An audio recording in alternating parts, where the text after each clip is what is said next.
Наука не давали! Юность, витаминкалар һәм эльфлар ish отрядка бүленгән балаларны 18 көн дәвамында урман эчендәге кызыклы ял көтә.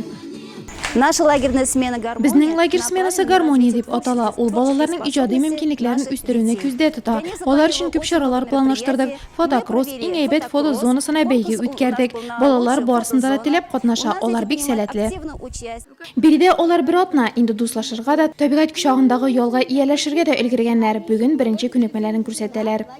Желаю, чтобы вы получили хороший заряд энергии здесь, в этом прекрасной обстановке.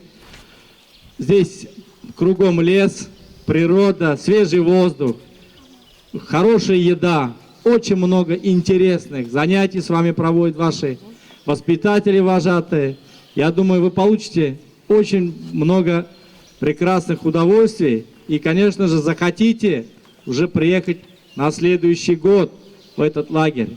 Җәй дәвамында Заречный лагерь 4 сменада эшләп, 400 баланы кабул итәр дип көтелә. Ял шартлары да әйбәт, медицина кабинеты эшли, ашханәдә балаларны 6 тапкыр ашатып каралган, бассейн өссе көннәрне көтеп тора.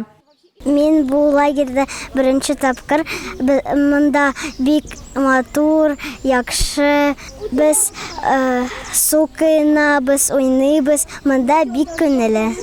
Алда Гарри Поттер, театр һәм бизнес көннәре, дискотекалы кичләр. Смена тәмамланганчы лагерьнең мистеры һәм миссы да билгеле булачак. Чемодан операциясе да планда 20 июньгә кадәр һәр көн тематик чаралар белән баетылган.